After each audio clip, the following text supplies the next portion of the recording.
Now we come to the next stanza. But if it had to perish twice, I think I know enough of hate to say that for destruction ice is also great and would suffice. लेकिन poet कहता है, अभी तक तो poet fire के favour में था, that I think that fire our desires are enough to perish this world, to end this world, but if it had to perish twice. अब पोइट कहता है कि अगर इस वर्ल्ड को दो बार, ट्वाइस का मतलब होता है दो बार, पेरिश का मतलब डाई, टू एंड समथिंग, अगर ये संसार दो बार ख़त्म होता है, I think I know enough of hate to say that for destruction ice. In the first stanza, he used word desire, but in this stanza, he is using hate. It means hate is the symbol of ice. Now, he has used ice as a symbol of hate.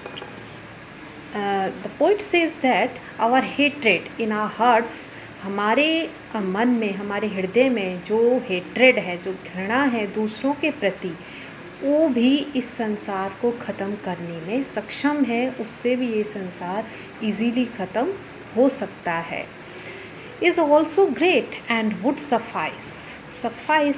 Suffice का meaning होता है sufficient. Sufficient means पर्याप्त. Poet कहता है कि वो भी, it means ice, it means our hatred भी हमारे इस संसार को ख़त्म करने के लिए सफिशिएंट है. It means it can also perish this world. जो पोइट ने सिर्फ दो वर्ड यूज़ किए हैं, एक फायर और एक आइस, और उसी में उसने पूरे हमारे इस वर्ल्ड की डिस्ट्रक्शन का जो रीज़न है वो हमें समझा दिया है कि जो मेन रीज़न है हमारे संसार में किसी भी तबाही का, किसी भी नुकसान का, या हमारे आपस में हम लोगों के बीच में जो भी प्रॉब्लम्स आती हैं, हम ह्यूमन बींग्स में जो बीच में प्रॉब्लम्स आती हैं, तो उनका सिर्फ दो ही रीज़न है. एक तो होती है हमारी डिज़ायर और दूसरी होती है हमारी हेट्रेड. डिज़ायर, जो हम इच्छाएं रखते हैं कि आज मुझे गाड़ी चाहिए, आज मुझे बंगला चाहिए, आज मुझे दूसरा घर चाहिए, ये गाड़ी तो छोटी हो गई, अब मुझे इससे बड़ी गाड़ी चाहिए, मुझे उससे भी बड़ी गाड़ी में बैठना है. अब बड़ी गाड़ी ले ली है तो उसको लगता है कि नहीं, ये एक से मेरा काम नहीं चलेगा, मुझे तो दो चार गाड़ियाँ लगानी है. मेरे घर में, मेरे इस बंगलों में कम से कम तीन चार गाड़ियाँ तो खड़ी ही रहनी चाहिए, और वो भी ब्रांडेड होनी चाहिए. तो इस तरह से हमारी इच्छाएं बढ़ती जाती हैं. हमारे पास एक चीज़ आ जाती है तो हमारी उससे अगली चीज़ को लेने की इच्छा होने लगती है, और उस इच्छा के बढ़ते बढ़ते हमारे मन में जो गलत काम करने की आदत है, जिन गलत कामों की वजह से हमने जो भी अर्निंग की है, तो वो इच्छाएं हमारी बढ़ती रहती हैं, और इस वजह से हमारी जो सेल्फिशनेस है, जो हमारा स्वार्थ है, वो भी बढ़ता रहता है. हम दूसरों के बारे में सोचना बंद कर देते हैं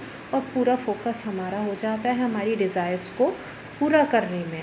और दूसरा है हेट्रेड.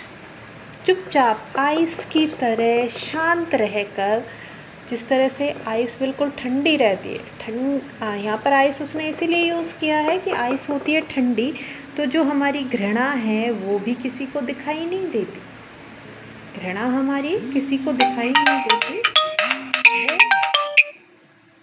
वो बस हमारे मन के अंदर चलती रहती है कि मेरे पड़ोसी के पास, मेरे नेबर के पास तो ये चीज़ है, मेरे पास ये नहीं है, और अंदर अंदर हम उससे घृणा करते रहते हैं. और वो घृणा धीरे धीरे इतनी बड़ी हो जाती है कि एक दिन वो विकराल रूप धारण कर लेती है, और इस वजह से हम ह्यूमन बींग्स के बीच में आपस में प्रॉब्लम्स बढ़ती जाती हैं. तो पोइट हमें यही समझाना चाह रहे हैं इन दो वर्ड्स के थ्रू, इनके हेल्प से, फायर और आइस की हेल्प से, कि हमारे इस वर्ल्ड को जो ख़त्म करने के दो रीज़न हैं, एक फायर है और एक आइस है, और ये दोनों ही चीज़ें हम ह्यूमन बींग्स के अंदर ही छिपी हुई हैं. यही एक दिन हमारे इस संसार को ख़त्म करेंगे. So this is the beautiful poem by Robert Frost. Or there are only two stanzas, and he has described all the meaning, whole meaning of the poem. Now we will discuss about the alliteration and the